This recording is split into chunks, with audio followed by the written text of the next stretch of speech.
Big breaking news చూస్తున్నాం. కాయ్ రాజా కాయ్ ఇప్పుడు ఇదే రీసౌండ్లో వినిపిస్తుంది. ఎందుకంటే మరి కాసేపట్లో వరల్డ్ కప్ ఫైనల్ ప్రారంభం కాబోతోంది కనుక జోరుగా బెట్టింగ్స్ నడుస్తున్నాయి.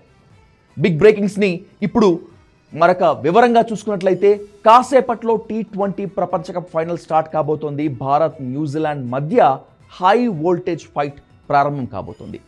ఫైనల్ మ్యాచ్ కావటంతో ఈ మ్యాచ్ పై భారీగా బెట్టింగ్లు పెడుతున్నారు బెట్టింగ్ రాయుళ్ళు. భారత్నే ఫేవరెట్గా చెప్తున్నారు బుకీలు. ఇక న్యూజిలాండ్ విషయానికి వస్తే న్యూజిలాండ్ పై ₹1000 గనక పందెం వేస్తే అది ₹2900 వచ్చేటువంటి ఛాన్స్ ఉందని చెప్తున్నారు. ఇక భారత్పై ₹1000 గనక వేస్తే కేవలం ₹400 మాత్రమే ప్రాఫిట్ అని చెప్తున్నారు. ఎందుకంటే నేరుగా మ్యాచ్ ఫలితంపై వేస్తే తక్కువ మొత్తంతో వచ్చే ఛాన్స్ ఉంది కాబట్టే ఇంతలా ఉందని చెప్తున్నారు. ఇటు బ్యాట్స్మెన్ల పర్ఫార్మెన్స్ పై పందాలు కాస్తున్నారు బెట్టింగ్ రాయుళ్ళు.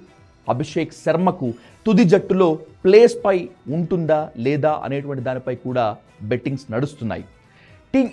టీమ్ స్కోర్ 180 దాటుతుందా లేదా అనేటువంటి దానిపై కూడా బెట్టింగ్ రాయుళ్ళు పందాలు కాస్తున్నారు.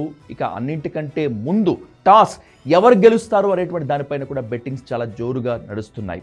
ఇక ఏ బౌలర్ ఎక్కువ వికెట్లు తీస్తాడనేటువంటి దానిపై కూడా బెట్టింగ్లు నడుస్తున్నాయి. సో ఎట్టి పరిస్థితుల్లో ఈ T20 వరల్డ్ కప్ ఫైనల్పై చాలామంది లాభపడదామని చెప్పి బెట్టింగ్లు వేసినటువంటి ఈ నేపథ్యంలో బెట్టింగ్స్ జరగకుండా అటు ఆన్లైన్లోను ఇటు ఆఫ్లైన్లోను పోలీసులు మిగతా నిఘా సంస్థలు ఎక్కువగా నిఘా పెట్టినప్పటికీ కూడా నిఘా నేత్రం కన్ను కప్పి బెట్టింగ్లు వేస్తున్నారు పందెం రాయుళ్ళు. చూడాలి ఎలా ఉంటుంది ఏంటి అనేటువంటి దానిపై.